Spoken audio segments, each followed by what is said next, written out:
जय हिंद। Welcome to GK MCQ 2020। आज है 7 मई और इस वीक से जितने भी महत्वपूर्ण करेंट अफेयर बनेंगे उसको हम डिस्कस करेंगे, साथ में इससे रिलेटेड फैक्ट को भी डिस्कस करेंगे। चलिए प्रश्न को शुरू करते हैं। पहला प्रश्न है, भ्रू प्रवासी पहली बार किस राज्य में मतदान करेंगे? तो इसका राइट आंसर हो जाएगा ऑप्शन सी, त्रिपुरा में ये मतदान करेंगे। तो ये है मैप में त्रिपुरा। त्रिपुरा की राजधानी कहाँ है? अगरतला। त्रिपुरा के गवर्नर कौन है अभी? इंद्रसेना रेड्डी। त्रिपुरा के चीफ मिनिस्टर कौन है? मानिक साहा। और त्रिपुरा के जो चीफ सेक्रेटरी है उनका नाम है JK सिन्हा। फ्रेंड्स, मैं आपको बता दूं कि त्रिपुरा के अगरतला में दिव्य कला मेला 2024 का उद्घाटन किया गया है और ई कैबिनेट लागू करने वाला चौथा राज्य बना है त्रिपुरा। और त्रिपुरा सरकार ने महिलाओं के लिए गुलाबी शौचालय स्थापित करने की घोषणा की है और महाराज वीर विक्रम की 115वीं जयंती अभी त्रिपुरा में मनाई गई है। और त्रिपुरा में खर्ची पूजा शुरू हुई है और सौरभ गांगुली को त्रिपुरा के टूरिज्म ब्रांड एम्बेसडर बनाया गया है। और त्रिपुरा के मुख्यमंत्री ने स्वदेशी मसाला वितरण कार्यक्रम का उद्घाटन किया है। तो आपको त्रिपुरा से ये सारे पॉइंट को ध्यान में रखने हैं। बढ़ते हैं अगले प्रश्न की तरफ। हाल ही में कौन सा देश वाहन आयात प्रतिबंध को हटाएगा? तो वो हटाएगा श्रीलंका। फ्रेंड्स, मैं आपको बता दूं कि श्रीलंका में भारतीय आवास परियोजना के अंतर्गत 1300 घरों का निर्माण कार्य आरंभ किया गया है और वनडे क्रिकेट में दोहरा शतक लगाने वाले पहले श्रीलंकाई क्रिकेटर बने हैं प्रथम निशंका। और श्रीलंका मॉरिशस ने UPI सर्विस को वर्चुअली लॉन्च किया है। और अपना जो देश भारत है श्रीलंका के पर्यटन स्रोत के रूप में शीर्ष पर रहा है। और जो संतोष झा हैं वो श्रीलंका में भारतीय उच्चायुक्त का पद ग्रहण किए हैं। फ्रेंड्स, ये भी आपको ध्यान में रखना है कि जो श्रीलंका है उसकी 2 राजधानी है, एक है प्रशासनिक राजधानी और एक है व्यापारिक राजधानी। तो जो प्रशासनिक राजधानी है वो है श्री जयवर्धनेपुरे कोट्टे और उसके बाद जो व्यापारिक राजधानी है वो है कोलंबो। दोनों को राजधानी होने का गौरव प्राप्त है। और जो वहाँ की सांसद है उसका क्या नाम है? Democratic socialist Republic of Sri Lanka. तो श्रीलंका से इतने सारे पॉइंट आपको ध्यान में रखने हैं। बढ़ते हैं अगले प्रश्न की तरफ। किस देश ने दुनिया का सबसे बड़ा एयरपोर्ट बनाने की घोषणा की है? तो वो की है UAE ने। तो ये है मैप में UAE। UAE की राजधानी कहाँ है? UAE की राजधानी है अबू धाबी। UAE की करेंसी क्या है? UAE दिरहम। और UAE के राष्ट्रपति कौन है? खलीफा बिन जायद अल नहयान। फ्रेंड्स, आपको बता दें कि दुबई दुनिया की पहला एयर टैक्सी सेवा शुरू करने वाला है। उसके बाद जो आनंद कुमार है उनको UAE में गोल्डन वीज़ा दिया गया है। और भारत सरकार ने UAE में भारत पार्क बनाने की योजना बनाई है। और भारत और UAE के बीच एक सैन्य अभ्यास हुआ था वो राजस्थान के थार में, जिसका नाम दिया गया था डेजर्ट साइक्लोन 2024। प्रधानमंत्री नरेंद्र मोदी ने अबू धाबी में BAPS हिंदू मंदिर का उद्घाटन करेंगे और दुनिया का सबसे बड़े सिंगल साइट सौर ऊर्जा संयंत्र का उद्घाटन भी UAE में किया गया है। तो UAE से इतने सारे महत्वपूर्ण पॉइंट को आपको ध्यान में रखने हैं। बढ़ते हैं अगले प्रश्न की तरफ। हाल ही में आयुष्मान भारत दिवस कब मनाया गया है? तो वो मनाया गया है 30 अप्रैल। अच्छा, ये क्यों मनाया गया है? तो इसका उद्देश्य ये है कि भारत सरकार के महत्वाकांक्षी जितनी भी योजनाएं हैं उसको आयुष्मान भारत योजना के लक्ष्यों के बारे में जागरूक बनाना है, इसलिए इसको हर वर्ष 30 अप्रैल को मनाया जाता है। फ्रेंड्स, अगर वीडियो का कंटेंट आपको अच्छा लगे तो वीडियो को लाइक कीजिए और चैनल को सब्सक्राइब कीजिए, क्योंकि मैं जब भी वीडियो अपलोड करूं तो सबसे पहले नोटिफिकेशन आपको प्राप्त हो। अगला प्रश्न है, किस देश ने 8 हैंगर श्रेणी की पनडुब्बी लॉन्च की है? तो वो लॉन्च की है चाइना ने। ये है मैप में चाइना। चाइना की राजधानी कहाँ है? बीजिंग। चाइना की करेंसी का क्या नाम है? रेनमिनबी। और चाइना के प्रेसिडेंट का क्या नाम है? Xi Jinping. फ्रेंड्स, बता दो कि चाइना ने अपने स्पेसक्राफ्ट शिनजियो 18 को लॉन्च किया है। अच्छी, ये जो 8 हैंगर श्रेणी की पनडुब्बी है इसको चाइना ने किसके लिए लॉन्च किया? ये पाकिस्तान को देने के लिए लॉन्च किया है। तो ये पॉइंट आपको ध्यान में रखने हैं। बढ़ते अगले प्रश्न की तरफ। हाल ही में सीता अम्मा मंदिर के राज्याभिषेक के लिए किस नदी का पवित्र जल श्रीलंका भेजा गया है? तो वो सरयू नदी का जो पवित्र जल है इसको श्रीलंका में भेजा गया है। अगला प्रश्न है, हाल ही में किसे गोल्ड मैन इन्वायरमेंटल पुरस्कार दिया गया है? तो वो दिया गया है आलोक शुक्ला को। ये है आलोक शुक्ला, इनको दिया गया है गोल्ड मैन इन्वायरमेंटल पुरस्कार। अच्छे, इसको कौन देता है? इसको देता है गोल्ड मैन इन्वायरमेंटल फाउंडेशन के द्वारा दिया जाता है। और इसकी स्थापना कब हुई थी? 1989 में। और इसका मुख्यालय कहाँ है? इसका मुख्यालय है सैन फ्रांसिस्को में, जो कि कैलिफोर्निया में है। अच्छा, ये क्यों दिया जाता है? तो ये दुनिया भर के जमीनी स्तर के पर्यावरण चैंपियनों को प्रदान किया जाता है। तो इतना सारे पॉइंट आपको ध्यान में रखने हैं। बढ़ते हैं अगले प्रश्न की तरफ। हाल ही में उत्तराखंड सरकार ने पतंजलि आयुर्वेद के कितने प्रोडक्ट्स के मैन्युफैक्चरिंग लाइसेंस को सस्पेंड कर दिया गया है? तो राइट आंसर हो जाएगा 14। अगला प्रश्न है, हाल ही में किसने offline QR code based scan and पे सेवा लॉन्च की है? तो वो लॉन्च की है क्रेड ने। अच्छा, क्रेड का जो फाउंडर है उनका क्या नाम है? कुणाल शाह। और क्रेड का जो हेडक्वार्टर है वो कहाँ पे है? बेंगलोर में। बढ़ते हैं अगले प्रश्न की तरफ। हाल ही में 90 मिलियन वर्ष पुराना शाकाहारी डायनासोर किस देश में मिला है? तो वो मिला है अर्जेंटीना में। अगला प्रश्न है, किसने 26वें नौसेना प्रमुख के रूप में कार्यभार संभाला है? तो वो संभाला है दिनेश कुमार त्रिपाठी। ये है दिनेश कुमार त्रिपाठी, इन्होंने 26वें नौसेना प्रमुख के रूप में कार्यभार संभाला है। हाल ही में अंतर्राष्ट्रीय श्रम दिवस कब मनाया गया है? तो ये मनाया गया है 1 मई को। भारतीय नौसेना ने पनडुब्बी रोधी मिसाइल सिस्टम का सफल परीक्षण कहाँ किया है? तो ये किया है ओडिशा में। फ्रेंड्स, मैं आपको बता दूं कि भारतीय नौसेना जो है ओडिशा के बालासोर तट पर सुपरसोनिक मिसाइल यानी कि स्मार्ट मिसाइल सिस्टम का सफल परीक्षण किया है। और ये अगली पीढ़ी का मिसाइल है। और ये किस पे आधारित है? ये है light weight torpedo delivery system पर आधारित है। और इसको किसने विकसित किया है? इसको विकसित किया है DRDO ने। तो इतने सारे पॉइंट आपको ध्यान में रखने हैं। बढ़ते हैं अगले प्रश्न की तरफ। किस देश में रुआंग ज्वालामुखी फटा है? तो वो फटा है इंडोनेशिया में। ये है मैप में इंडोनेशिया। इंडोनेशिया की राजधानी कहाँ है? जकार्ता। इंडोनेशिया की करेंसी क्या है? इंडोनेशियाई रुपया। और इंडोनेशिया के PM कौन है? Prabowo Subianto. तो इंडोनेशिया से इतने सारे पॉइंट आपको ध्यान में रखने हैं। बढ़ते हैं अगले प्रश्न की तरफ। किस देश ने ट्रक को और भारी वाहनों के आयात से प्रतिबंध हटा दिया है? तो हटा दिया है श्रीलंका ने। अगला प्रश्न है, किसे भारतीय नौसेना का वाइस चीफ बनाया गया है? तो वो बनाया गया है कृष्णा स्वामीनाथन को। ये है कृष्णा स्वामीनाथन, इनको भारतीय नौसेना का वाइस चीफ बनाया गया है। बढ़ते हैं अगले प्रश्न की तरफ। भारत अगले 5 वर्षों के लिए किस देश के प्रशासनिक अधिकारियों को प्रशिक्षित करेगा? तो वो करेगा बांग्लादेश के अधिकारियों को प्रशिक्षित करेगा। ये है मैप में बांग्लादेश। बांग्लादेश की राजधानी कहाँ है? ढाका। बांग्लादेश की करेंसी क्या है? टका। बांग्लादेश की जो प्रधानमंत्री है वो मुस्लिम देशों के लिए साझा मुद्रा की वकालत की है। और बांग्लादेश में 2 दिवसीय नजरुल उत्सव भी शुरू हुआ है। और खासी स्वतंत्रता सेनानी यू तिरोट सिंह की प्रतिमा का अनावरण ढाका में किया गया है। और बांग्लादेश ने अंडर-19 एशिया कप का खिताब भी जीता है। और भारत और बांग्लादेश की नौसेना ने बोगा सागर 23 का आयोजन किया था। और पदम ब्रिज रेल का उद्घाटन बांग्लादेश के प्रधानमंत्री ने किया था। तो बांग्लादेश से इतने सारे पॉइंट आपको ध्यान में रखने हैं।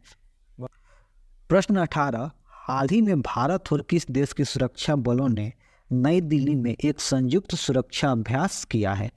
तो राइट आंसर हो जाएगा इजराइल। ये है मैप में इजराइल। इजराइल की राजधानी कहाँ है? जेरूसलम। और यहाँ कौन सी भाषा बोली जाती है? यहाँ बोली जाती है हिब्रू भाषा। अच्छा, हिब्रू भाषा को हम दाएं से बाएं लिखते हैं। और वहाँ के जो मुद्रा है क्या है? इजरायली शेकेल है। और वहाँ के जो प्रेसिडेंट है उनका क्या नाम है? इजहाक हारजोग। और फ्रेंड्स, मैं आपको बता दूं, इजराइल ने हमास के खिलाफ जारी लड़ाई को ऑपरेशन आयरन स्वॉर्ड नाम दिया है। और इजराइल ने अपने अत्याधुनिक AI संचालित युद्ध टैंक का नाम दिया है बाराक। और इजराइल के शोधकर्ताओं ने स्टेम कोशिकाओं से कृत्रिम भ्रूण बनाए हैं। तो इतने सारे पॉइंट आपको इजराइल से ध्यान में रखने हैं। प्रश्न 19, हाल ही में अंतर्राष्ट्रीय शतरंज महासंघ ने किसी ग्रैंड मास्टर की उपाधि से सम्मानित किया है? तो किया है वैशाली रमेश बाबू को। ये है वैशाली रमेश बाबू, इसे अंतर्राष्ट्रीय शतरंज महासंघ ने ग्रैंड मास्टर की उपाधि से सम्मानित किया है। अगला प्रश्न है, हाल ही में राष्ट्रीय महिला हॉकी लीग 2024 की शुरुआत कहाँ हुई है? तो वो हुई है रांची में। ये तो फ्रेंड्स रांची झारखंड की राजधानी है। ये है झारखंड। झारखंड के जो अभी सीएम है वो कौन है? चंपई सोरेन। और झारखंड के जो गवर्नर है वो कौन है? सीपी राधाकृष्णन। तो ये सारे पॉइंट आपको झारखंड से ध्यान में रखने हैं। बढ़ते हैं अगले प्रश्न की तरफ। हाल ही में किस राज्य सरकार ने नक्षत्र सभा का खगोल पर्यटन अभियान की घोषणा की है? तो वो की है उत्तराखंड ने। ये है मैप में उत्तराखंड। उत्तराखंड की जो राजधानी है कहाँ है? देहरादून। उत्तराखंड के जो चीफ मिनिस्टर है पुष्कर सिंह धामी। उत्तराखंड के जो गवर्नर है उनका क्या नाम है? Lieutenant general Gurmeet Singh. Friends आपको बता दें कि उत्तराखंड सरकार ने हिमालयन बास्केट को लॉन्च किया है। समान नागरिक संहिता लागू करने वाला पहला राज्य बना है उत्तराखंड। उत्तराखंड के मुख्यमंत्री ने नशे के खिलाफ धामी अभियान को शुरू किया है और उत्तराखंड सरकार ने बाहरी लोगों द्वारा कृषि भूमि खरीदने पर प्रतिबंध लगा दिया है। संयुक्त सैन्य अभ्यास सूर्य किरण का 17वां संस्करण पिथौरागढ़ यानी कि उत्तराखंड में आयोजित किया जा रहा है। तो उत्तराखंड से इतने सारे पॉइंट आपको ध्यान में रखने हैं। बढ़ते हैं अगले प्रश्न की तरफ। प्रश्न 22, कौन सा देश चंद्रमा की परिक्रमा करने के लिए चांग E6 चंद्रयान लॉन्च करेगा? तो ये लॉन्च करेगा चाइना। हाल ही में पृथ्वी के चुंबकीय क्षेत्र के सबसे पुराने प्रमाण वाली प्राचीन चट्टानें कहाँ पाई गई है? तो ये पाई गई है ग्रीनलैंड में। ये है मैप में ग्रीनलैंड। ग्रीनलैंड की राजधानी कहाँ है? नूक। अच्छा, ये जो नूक है ग्रीनलैंड का सबसे बड़ा नगर है और ग्रीनलैंड को हम लोगों का भूमि भी बोलते हैं। और ग्रीनलैंड कहाँ पे है? ये उत्तरी अमेरिका महाद्वीप का एक हिस्सा है। तो इतना पॉइंट आपको ग्रीनलैंड से ध्यान में रखने हैं। प्रश्न 24, हाल ही में अमेरिकन एक्सप्रेस ने दुनिया भर में अपने सबसे बड़ा परिसर कहाँ खोला है? वो खोला है गुरुग्राम में। अच्छा, गुरुग्राम कहाँ है? गुरुग्राम है हरियाणा में। तो ये है मैप में हरियाणा। हरियाणा की राजधानी कहाँ है? चंडीगढ़। हरियाणा के मुख्यमंत्री कौन है? मनोहर लाल खट्टर। हरियाणा के राज्यपाल कौन है? श्री सत्यदेव नारायण आर्य। तो ये सारे पॉइंट आपको हरियाणा से ध्यान में रखने हैं। अगला प्रश्न है, हाल ही में जारी वर्ल्ड प्रेस फ्रीडम इंडेक्स 2024 में शीर्ष पर कौन रहा है? तो शीर्ष पर रहा है नॉर्वे। अच्छा, ये किसके द्वारा जारी किया जाता है वर्ल्ड प्रेस फ्रीडम इंडेक्स? ये जारी किया जाता है रिपोर्ट्स विदाउट बॉर्डर्स या रिपोर्ट्स सैंड फ्रंटियर्स के द्वारा प्रकाशित किया जाता है। और ये कब से किया जा रहा है? 2002 से किया जा रहा है। तो अपना देश भारत का क्या रैंक है? तो अपना देश जो भारत का रैंक है 159वां है। ये पॉइंट आपको ध्यान में रखने हैं। प्रश्न 26, हाल ही में विश्व हंसी दिवस कब मनाया गया है? तो विश्व हंसी दिवस मनाया गया है 5 मई को। अभी तक जितने भी महत्वपूर्ण दिवस मनाए गए हैं एक बार उनको देख लेते हैं। 1 मई को मनाया गया था अंतर्राष्ट्रीय श्रम दिवस। 2 मई को विश्व टोना दिवस। 3 मई को विश्व प्रेस स्वतंत्रता दिवस या अंतर्राष्ट्रीय तेंदुआ दिवस। 4 मई को अंतर्राष्ट्रीय अग्निशमन दिवस या कोयला खनिक दिवस। तो ये सारे दिवस आपको ध्यान में रखने हैं। बढ़ते हैं अगले प्रश्न की तरफ। किस देश ने आधिकारिक तौर पर भारतीय योग पद्धति को अपनाया है? तो वो अपनाया है पाकिस्तान ने। ये है मैप में पाकिस्तान। पाकिस्तान की राजधानी कहाँ है? इस्लामाबाद। पाकिस्तान का भी प्रधानमंत्री कौन है? शहबाज शरीफ। और पाकिस्तान की करेंसी क्या है? तो पाकिस्तानी रुपया। इतने सारे पॉइंट आपको पाकिस्तान से ध्यान में रखने हैं। अगला प्रश्न है, दुनिया का सबसे बड़े चुनाव को देखने के लिए कितने देशों में 75 प्रतिनिधि मंडल पहुंचे हैं? तो ये है 23। अगला प्रश्न है, हाल ही में पेंशन विभाग ने सरकारी सेवानिवृत्त लोगों के लिए कौन सा पोर्टल लॉन्च किया है? तो वो किया है भविष्य पोर्टल को लॉन्च किया है। हाल ही में अगली पीढ़ी के अपतटीय गश्ती जहाज का उद्घाटन कहाँ किया गया है? तो ये किया गया है गोवा में। ये है मैप में गोवा। गोवा की राजधानी कहाँ है? पणजी। गोवा के जो भी सीएम है कौन है? प्रमोद सावंत। गोवा के गवर्नर कौन है? ए श्रीधरन पिल्लई। तो गोवा से इतने सारे पॉइंट आपको ध्यान में रखने हैं। फ्रेंड्स, अगर वीडियो का PDF चाहे तो डिस्क्रिप्शन से आप इसे डाउनलोड कर सकते हैं। अगला प्रश्न है, हाल ही में शोधकर्ताओं ने किस देश में दुनिया का सबसे गहरा ब्लू होल खोजा है? तो ये खोजा है मैक्सिको में। प्रश्न 32, हाल ही में भारत और किस देश ने इंटर बैंक सिस्टम पर UPI लॉन्च करने के लिए सहमति व्यक्त की है? तो ये किया है घाना ने। भारत और घाना ने इंटर बैंक सिस्टम पर UPI लॉन्च करने के लिए सहमति व्यक्त की है। तो ये है मैप में घाना। घाना की राजधानी कहाँ है? अक्रा। और ये सबसे अधिक आबादी वाला शहर भी है। घाना के राष्ट्रपति का क्या नाम है? नाना आकुफो एडो। और घाना कहाँ स्थित है? ये पश्चिमी अफ्रीका में स्थित है। और यहाँ की करेंसी का क्या नाम है? यहाँ की करेंसी है घानियन सिड्डी। तो इतने सारे पॉइंट आपको घाना से ध्यान में रखने हैं। अगला प्रश्न है, किस राज्य के अजरक के GI टैग मिला है? तो ये गुजरात के अजरक को GI टैग मिला है। तो ये है मैप में गुजरात। गुजरात की राजधानी कहाँ है? गांधीनगर। गुजरात के CM का क्या नाम है? भूपेंद्र भाई पटेल। गुजरात के गवर्नर कौन है? आचार्य देवव्रत।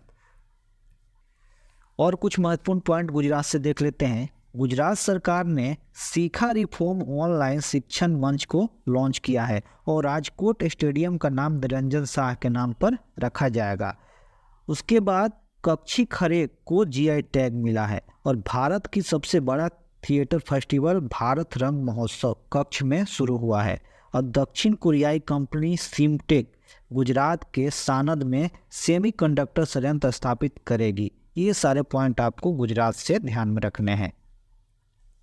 अगला प्रश्न है, हाल ही में मियामी ग्रैंड प्रिक्स किसने जीती है? तो ये जीती है लैंडो नॉरिस ने। ये है लैंडो नॉरिस। इन्होंने मियामी ग्रैंड प्रिक्स को जीता है। अगला प्रश्न है, किस देश ने भारतीय क्षेत्र को दर्शाने वाला 100 रुपये का नया नोट जारी किया है? तो ये किया है नेपाल ने। ये है मैप में नेपाल। नेपाल की राजधानी कहाँ है? काठमांडू। नेपाल की करेंसी क्या है? नेपाली रुपया। और नेपाल के प्रधानमंत्री कौन है? श्री पुष्प कमल दहल। ये सारे पॉइंट आपको नेपाल से ध्यान में रखने हैं। अगला प्रश्न है, हाल ही में पुरातत्वविदों ने कहाँ 7000 साल पुराने प्रागैतिहासिक बस्ती का पता लगाया है? तो ये पता लगाया है सर्बिया में। ये है मैप में सर्बिया। अच्छा, सर्बिया की राजधानी कहाँ है? बुकेरेस्ट। सर्बिया कहाँ स्थित है? ये दक्षिण पूर्वी यूरोप देश में स्थित है। और सर्बिया का राष्ट्रपति कौन है? Alexander Vucic. तो सर्बिया से इतने सारे पॉइंट को ध्यान में रखने हैं। हाल ही में भारत का स्वदेशी बम्बर UAV यानी कि अनआर्म्ड एरियल व्हीकल कहाँ लॉन्च किया गया है? तो ये किया गया है बेंगलुरु में। ये था इस हफ्ते का महत्वपूर्ण करेंट अफेयर। अगर वीडियो कंटेंट आपको अच्छा लगे तो वीडियो को लाइक कीजिए, चैनल को सब्सक्राइब करके दोस्तों के साथ शेयर जरूर कीजिए। मिलते हैं अगले वीडियो में, तब तक के लिए जय हिंद।